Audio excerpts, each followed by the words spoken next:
And now from Fox 55 News, this is your local sports.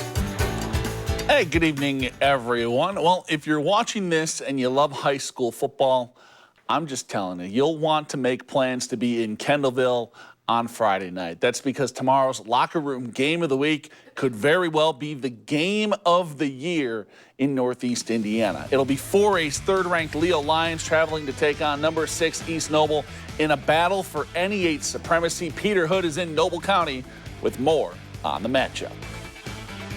Justin, not only will first place in the NE8 be on the line tomorrow night, this could very well be a sectional championship preview between two legitimate state title contenders in Class 4A. Last year, if you remember, Leo dominated the regular season meeting, but the Knights got the last laugh in the postseason, shutting out the Lions on their way to a sectional championship. And while defense was the difference in both of those games, it's the offenses that have shined the brightest for these teams so far this season.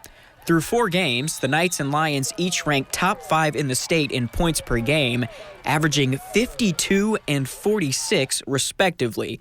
Neither team has been seriously tested to this point, but that should change tomorrow, and both sides say they're looking forward to the challenge. We better be prepared because Friday night, this place is going to be rocking, and it's going to be a big one. And we pride ourselves in playing great in big games, and our kids are ready, and we got to be ready because Leo's going to be ready as well. I would say we're actually really, really ready. We have a lot of senior leaders that are willing to step up, lead the team, and they all know what needs to happen to beat this Leo team. I mean, we know they're a good team, they know we're a good team, and we're just going to go out there and compete. To be perfect with what we do, we got to be perfect, no mistakes, and if we play our best football, we'll win by a large margin. They use a lot of trickeration, a lot of fakes, and they got a lot of size, but we could beat them up with speed and our dynamic ability on offense. Definitely their passing game. We haven't really seen that good of a passing game that East Noble has until now, of course.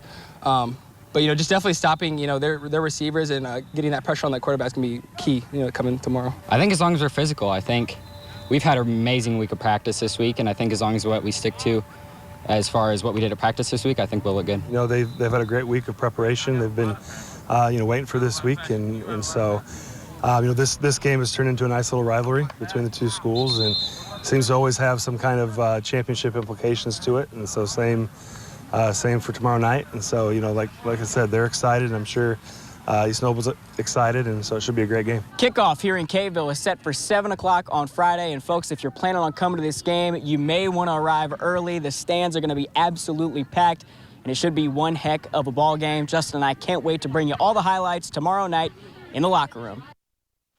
Yeah, East Noble versus Leo, just the tip of the iceberg as far as our coverage is concerned tomorrow night. We're going to make stops at all 4 NE8 games, plus Eastside, Garrett will battle for the Train Trophy up in Butler, while Adams Central hosts Heritage down in Monroe.